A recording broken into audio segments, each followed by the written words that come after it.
summit meeting, Tuesday, May 18, 2021, that seeks to provide Africa with critical financing swept away by the COVID-19 pandemic. Although Africa has so far been less badly hit by the pandemic than other global regions, with a total of 130,000 deaths across the continent, the economic cost is only too apparent. The International Monetary Fund warned in late 2020 that Africa faces a shortfall in the funds needed for future development, a financial gap of $290 billion up to 2023. Among several heads of African states in attendance were the likes of President Kagame of Rwanda, President Buhari of Nigeria, President Denis Sassou Nguesso of the Republic of Congo, President Tshisekedi of the Democratic Republic of Congo, President Cyril Ramaphosa of South Africa, amongst others. One astonishing fact stands out clearly, that a number of African states, former French colonies, were not invited for this summit. Like the English daily, the Guardian Post newspaper in Cameroon indicated, the Cold War between Macron and Paul Biya, and our extension, other French Central African countries like Gabon, Chad, Central Africa would have crossed the Rubicon. If the aim of the summit was to discuss post-pandemic economic recovery, one will only have one doubt: if the other countries absent no longer play to the tune of France. If French authorities no longer value the economies of these other countries absent. If France is focusing her interest to other African countries in the likes of Nigeria, South Africa, Ghana, Egypt, Rwanda, Angola, and a host of others. And what will become of the relations between France and her former colonies? Is it a divorce announced from rooftop and an indication that these other countries can have their interest elsewhere? A number of Douala city dwellers who opted to talk anonymously think that this should be the beginning of a rupture between the relations between France and these African countries absent from the summit. Given that Cameroon is the economic hub of the sub-region, the economy of Cameroon will have much to determine and perhaps orientate the economies of member states of the Central African region. The impact of a healthy economy for Cameroon will automatically have some ramifications in the sub-region. This is the region that is absent from a summit to discuss ways of relaunching African economies after the pandemic. France would have played their cards well to have the hub Cameroon among those in discussing the project. While looking forward that the Cold War dies down, Africans should learn to prioritize their own interest. Stakeholders of mobile communications in Cameroon have been celebrating 20 years of their exploits in the mobile telephony sector in the country. This is with the Cameroon 2020 Forum, which started this Monday in Yaoundé, perceived as an occasion to evaluate not only the achievements but equally the shortcomings of the electronic communication sector in the country. Ate Bonaventure with the details. Mobile telephony has been in Cameroon since the last 2 decades, evolving from 2G to 3G and from 3G to 4G. The opening ceremony of the Cameroon Mobile 2020 Forum was chaired by the Minister of Posts and Telecommunications. We moved from 3G to 4G. This brings many challenges. We need to master them before thinking about moving to 5G. The 3-day event shall be marked by debates, conferences, and exhibition. So head of state asked us to be sure that our country is connected and that we protect our sovereignty. We must be in a win-win partnership because we need to benefit for the development of ICTs, because ICTs help to improve growth and create new jobs. Standing tall as the best mobile communication service provider in Cameroon, Nextel, which is less than 10 years old, has thrilled subscribers with high standard services and unbeatable network quality. We will do our best to perform our network in Cameroon.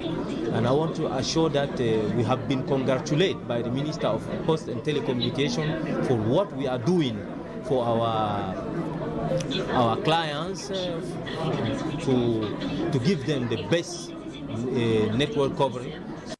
It is an occasion to revisit the progress made in the field of electronic communication, a sector which has contributed in the creation of wealth, growth and social well-being in Cameroon. Now we shall take you back to the west region of Cameroon, and notably or particularly in the Noun division, where a son of the soil, Honorable Adamu Kupit, has paid a visit to the people. He had a one-on-one contact with the population who are faced with several difficulties. After he took stock of the difficult situation, notably poor road network and poor access to potable water, Honorable Kupit made an undertaking to ensure the establishment of some solutions. Let's now hear from him as he tells us about his commitment in carrying out the projects within his reach as a member of parliament in Cameroon. Right after him is an inhabitant of the locality who laments about the poor and unhealthy state of the water they have for drinking. Listen. For visiting the launching the project of a bridge, it is a request of the population. So I am giving a response to their request with what I can have as a parliamentarian. And you all know that as a parliamentarian, we have two missions, constitutional missions. We have to make law, we have to control government action. But the population has to do many things who contribute to ameliorate their life. And we cannot wasting our time to explain to them that it is not our job to do it. We are obliged to have what we can get as a son of this village, as a parliamentarian, to help them to solve what can be solved by us. There's no drinking water there. We have a well that is all, but it's not the well that can give water to drink by human beings. And I will do my best to also give a solution to that problem. So I am glad to be there. I think God will help with the support of this population to go to realize very fully these two micro projects. Seeing the water, it's not good for we. There are many germs on it. When we are drinking it, it's not good. We are fever, bad, too badly on our stomachs. It's not good. Look at the children.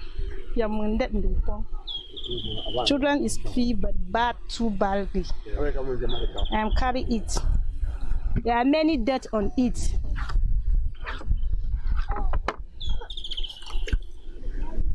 The water is not good. This you can help me for waters. That was an inhabitant of the Noun division as she complained about poor drinking water within their locality. But help is on the way, hopefully.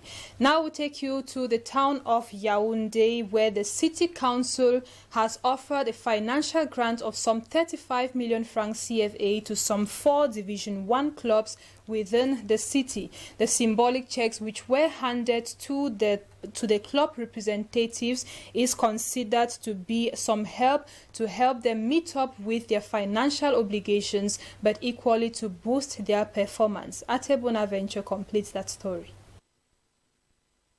35 million CFA francs to boost the performance of 4 Division 1 football clubs that are making Yaoundé proud.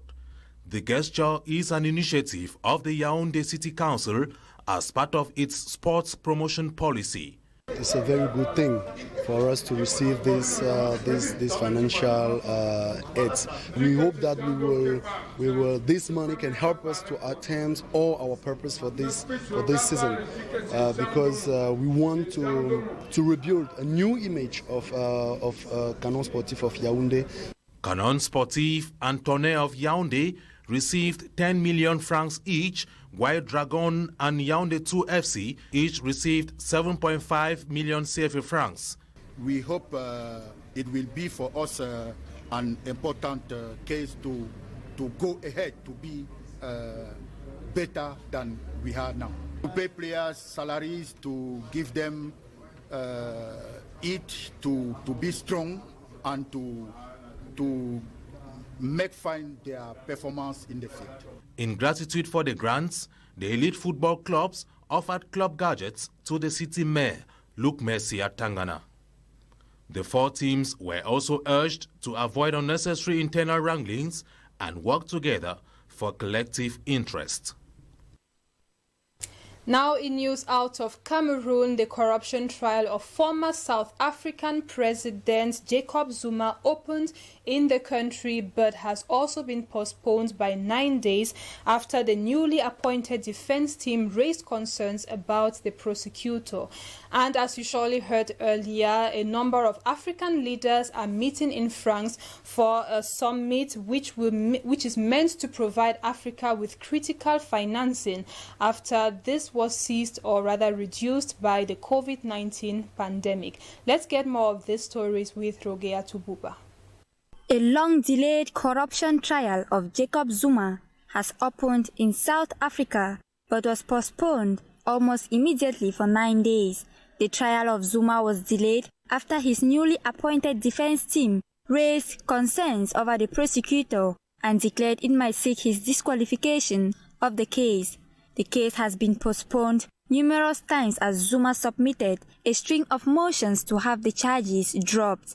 He has previously described the trial as a political witch hunt. Dozens of people, including senior ruling African National Congress officials, rallied in a show of support for the embattled former head of state. According to a lawyer, President Zuma should be allowed with grace and dignity to rest at home. In power between 2009 and 2018, he was forced to resign by the African National Congress after a mounting series of scandals.